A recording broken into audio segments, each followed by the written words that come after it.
জুলাই গণ অভ্যুত্থানের দ্বিতীয় বর্ষপূর্তি ও ডকুমেন্টারি নিয়ে বিতর্ক। ঢাকা এডিশন 24-এর জুলাই 2024 নিয়ে ফিরে দেখা জুলাই। মুক্তিযুদ্ধের সন্তান, একজন রাজাকারের সন্তান। তার নাতিপুতিরা কেউ মেধাবী না, যত রাজাকারের বাচ্চারা নাতিপুতি হলো মেধাবী, তাই না?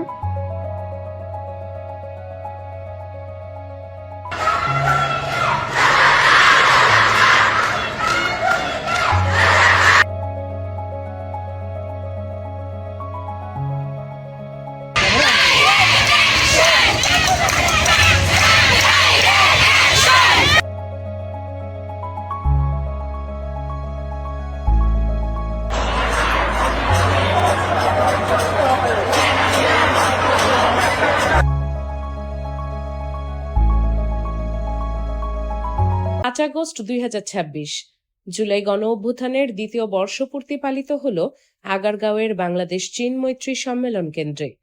মুক্তিযুদ্ধ বিষয়ক মন্ত্রণালয়ের আয়োজনে এই বিশেষ অনুষ্ঠানে উপস্থিত ছিলেন ভারপ্রাপ্ত রাষ্ট্রপতি মেজর অবসরপ্রাপ্ত হাফিজউদ্দিন আহমেদ বীর বিক্রম।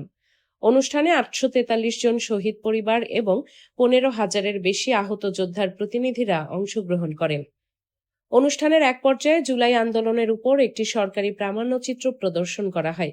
তবে প্রামাণ্যচিত্রটি শেষ হওয়ার আগেই সম্মেলন কক্ষে শুরু হয় ব্যাপক হট্টগোল ও প্রতিবাদ।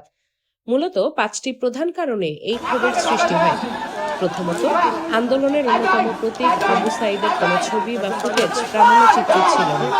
16 জুলাই 2024-এর রংপুরে পুলিশের গুলিতে নিহত আবু সাঈদের সাহসী সারা দেশে আন্দোলনের আগুন জ্বালিয়ে দিয়েছিল।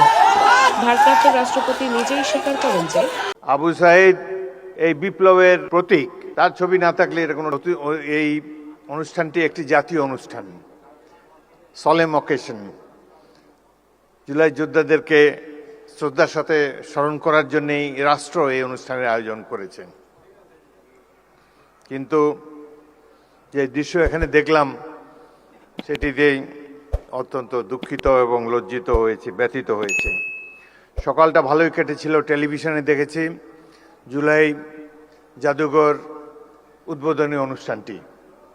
সেখানে মাননীয় প্রধানমন্ত্রী এবং অন্যান্য দেশের বিশিষ্ট ব্যক্তিবর্গ ছিলেন। জুলাই যোদ্ধাদের একটি মিলন মেলা দেখতে পেয়েছিলাম সকালে।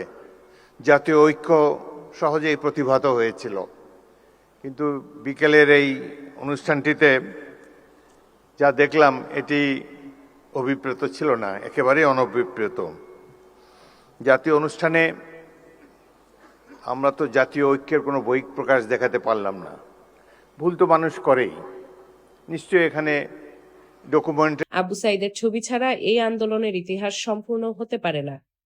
দ্বিতীয়ত, বৈষম্য বিরোধী ছাত্র আন্দোলনের ভূমিকা ও আত্মত্যাগের সঠিক প্রতিফলন সেখানে ঘটেনি। বিশেষ করে 9 দফা এবং 3 আগস্টের ঐতিহাসিক 1 দফা ঘোষণার প্রসঙ্গটি এড়িয়ে যাওয়া হয়েছে বলে অভিযোগ ওঠে।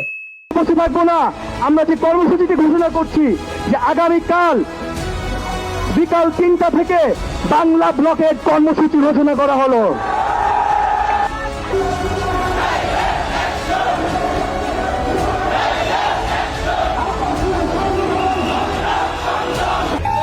তৃতীয়ত, প্রামাণ্যচিত্রে 1 দফার ঘোষক হিসেবে তারেক রহমানের নাম উল্লেখ করা হয়েছে বলে দাবি করেন উপস্থিত ছাত্র নেতারা। অথচ ইতিহাসের সাক্ষী অনুযায়ী 3রা আগস্ট কেন্দ্রীয় শহীদ মিনার থেকে এই 1 দফা ঘোষণা করেছিলেন আন্দোলনের সমন্বয়ক নাহিদ ইসলাম। এই বিকৃতি নিয়ে মঞ্চেই প্রতিবাদ জানান ছাত্র নেতারা। চতুর্থত, সাবেক প্রধানমন্ত্রী বেগম খালেদা জিয়া সহ আন্দোলনের সাথে সংহতি জানানো বিভিন্ন রাজনৈতিক দল ও ছাত্র দলের গুরুত্বপূর্ণ ভূমিকা প্রামাণ্যচিত্রে দেখা যায়নি।